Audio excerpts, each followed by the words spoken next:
This is Scott Becker with the Becker Private Equity and Business Podcast. Here are 10 of the stories that we're following today. It's January 12th, 2024. And this is aside from the incredibly bad weather throughout big regions of the country. As a prescript, let me note two things. One, JP Morgan had record profits last year, almost $50 billion. Thank goodness, because it's one of the backbones of the banking industry. Second, Citigroup is still looking to cut costs. They announced probably about 20,000 job cuts coming in some time. So that's a prescript to the rest of the stories we'll talk about today.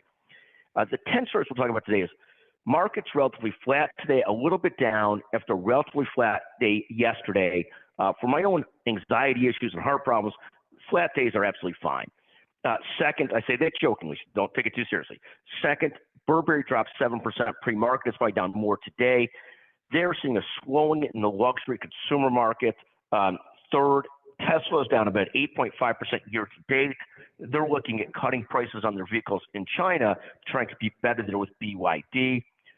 Third, Lucid Motors down 22.5% so far this year.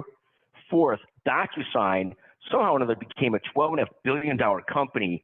There's a bidding war right now going on to buy DocuSign between Bain Capital and Hellman and Friedman.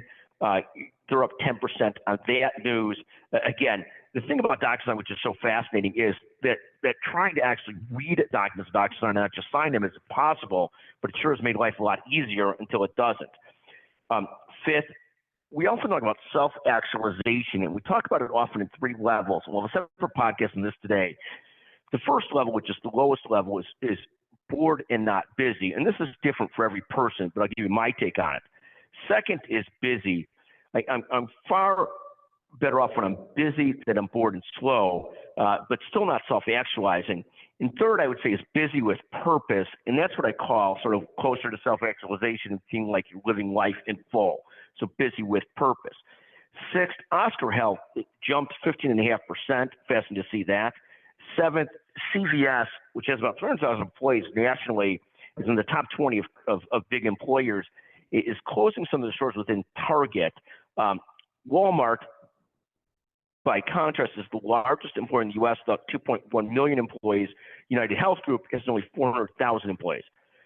Eighth, a U.S.-led coalition launched airstrikes against Houthi rebels in Yemen. What a mess that part of the world is right now.